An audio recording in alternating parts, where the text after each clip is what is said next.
Hello everybody, and welcome to Stanley Reed's Creepypasta for Halloween. Scary times, get scared. This creepypasta is called The Puppet. The Puppet. It was a marionette, I think. It had a big head, the face was made of wrinkly, flesh-covered rubber. The eyes were gigantic, had bulging white orbs with red pupils. The hair was black, made of some hard substance that didn't mess with the rubbery head. And the teeth were gigantic too, pure white teeth, capable of moving up and down. The body and limbs were wooden, painted to resemble crows, but the paint was faded and I could see it was natural brown. Each arm and leg was a different length, but the hands and feet were pretty detailed. It made a loud clattering sound whenever it moved, kinda like this. Like that kinda. The puppet, it followed me. I don't mean it got up and chased me. No. I mean, it kept showing up in my life. My earliest memory of it was from my first birthday. I obviously don't remember the full details of that day, but I remember my parents singing happy birthday and that puppet. I don't know why it was there. I just remember it scared me to death and I couldn't stop crying. When I was able to talk, I asked my parents about it, and they said nothing like that had happened on my first birthday. They must not have thought lying about it would make things easier for me. The next time I saw it, I was around 3 years old. I was exploring a room full of old stuff my parents had stored away, and I found a calendar. But I don't remember the year of the calendar. There was a photo for each month, but the only one I remember was October because that puppet was the image of it. I got scared and ran out of the room. I told my mom and tried to show her the calendar so that she knew the puppet would be real, but I couldn't find the calendar.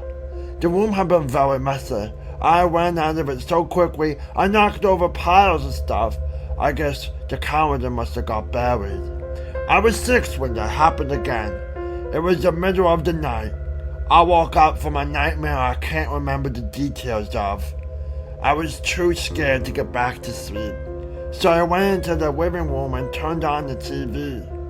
An old black and white show on Nick at Night was ending, and when the commercial started, that puppet came on.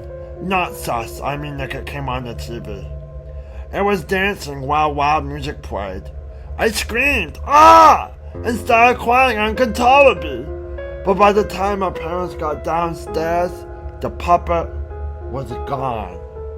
I didn't see the puppet again for a while after that, but I kept having nightmares about it. When I was 15, I decided to track it down, using the internet to try to find information about the calendar, the short, anything at all.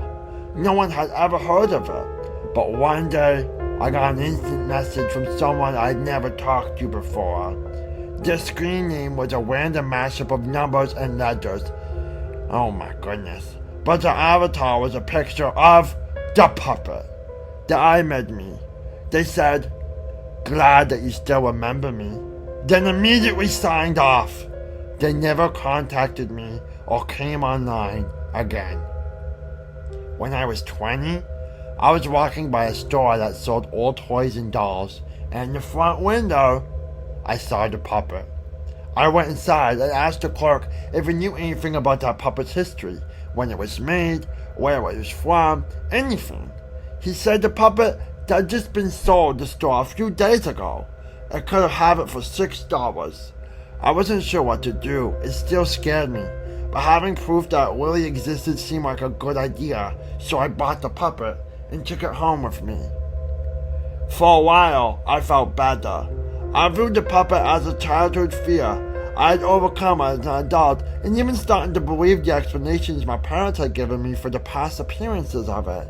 I saw it somewhere else as a baby, imagined the calendar, dreamed the TV short, and someone online who had once played a trick on me. I kept the puppet, but as I moved on in life, I pretty much forgot about it. I finished college, got married, and my wife should be giving birth in a few weeks. Nice. I was cleaning up a room for when the baby comes and found the puppet, dusty and abandoned. I didn't want my kid seeing it when he was little, so I picked it up and decided might as well dust it off before moving it to another place. When I dusted it, I noticed a faded inscription on the back. This is what he'll look like. Before I go, sorry, I messed it up. Hold on, sorry. He said on the back, sorry, the inscription said, on the back it said, this is what he'll look like. Before I could figure out what this meant, I heard my wife starting to cry. I rushed to her. She looked more upset than I'd ever seen her, sobbing. The doctor had called and there was a problem with the baby. He would look just like the puppet for the rest of the baby's life. That puppet was me.